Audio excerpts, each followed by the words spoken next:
भारत के लोग बड़े ही शौकीन होते हैं। और ये बात सिर्फ अभी की नहीं, जब राजा महाराजाओं का समय था तब से ही राजा महाराजाओं के शौक के बड़े चर्चे होते हैं। राजा महाराजाओं को जानवर पालने का बहुत शौक रहता था और आज भी लोगों को पालतू जानवर पालने का बहुत शौक होता है। एक व्यक्ति था जिसका नाम था धन्ना सेठ। धन्ना सेठ एक जाना पहचाना अमीर व्यक्ति था जिसकी पूरे शहर में चर्चा रहती थी। धन्ना सेठ की जो पत्नी थी उसको जानवर पालने का बहुत शौक था। उसके पास तोता, मुर्गा और बकरा पले हुए थे। क्योंकि धन्ना सेठ जब अपनी दुकान पर जाता तो सेठानी तोते को खिलाती और अपना मनोरंजन करती।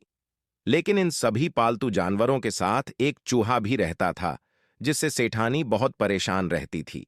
क्योंकि चूहा सेठानी के कई सारे कपड़ों को कुतर देता था।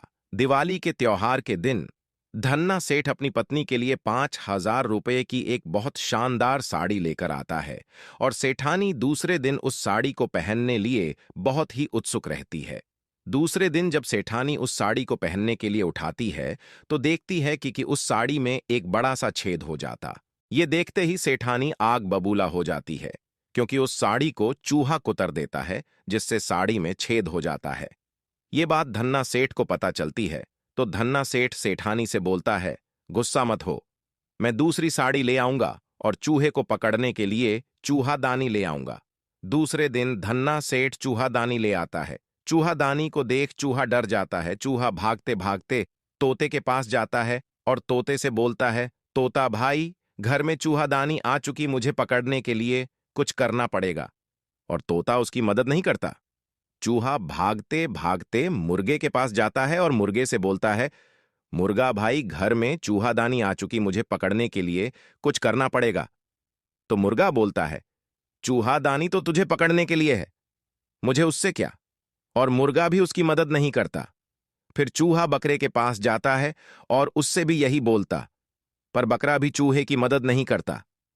अब रात होती है और सेठानी चूहे का इंतजार करती है कि कब चूहा चूहेदानी में फंसे और कब वह अपनी नई साड़ी को कुतरने का बदला ले। कुछ देर बाद अचानक से खट की आवाज आती है और सेठानी जल्दी में बिना लाइट चालू किए चूहादानी के पास जाती है।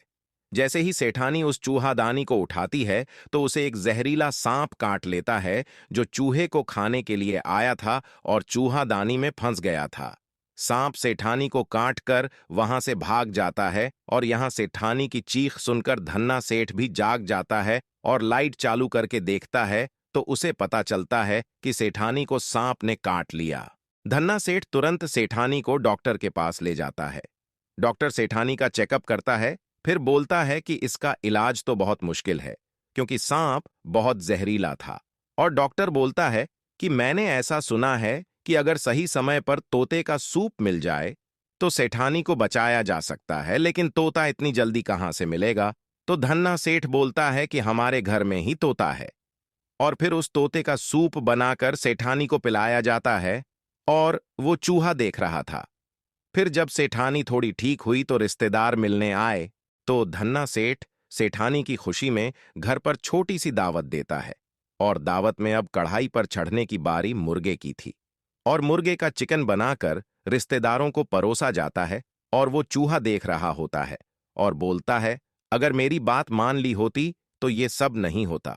और कुछ दिनों बाद जब सेठानी बिल्कुल ठीक हो जाती है तो रिश्तेदार बोलते हैं कि इतना जहरीला सांप था, सेठानी की किस्मत बहुत अच्छी थी और अब सेठानी बिल्कुल ठीक है। तो धन्ना सेठ सेठानी के बिल्कुल ठीक होने की खुशी में एक पार्टी रखता है और उस पार्टी में मटन बनाया जाता है और इस बार कढ़ाई पर चढ़ने की बारी उस बकरे की थी।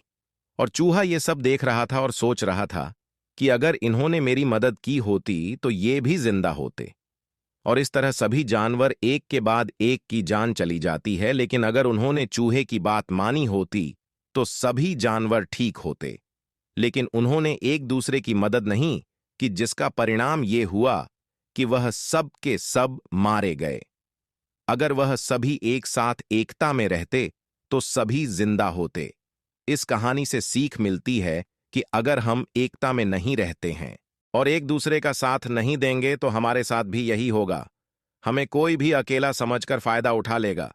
इसी के साथ वीडियो समाप्त होती है। मिलते हैं एक और नई वीडियो में। धन्यवाद।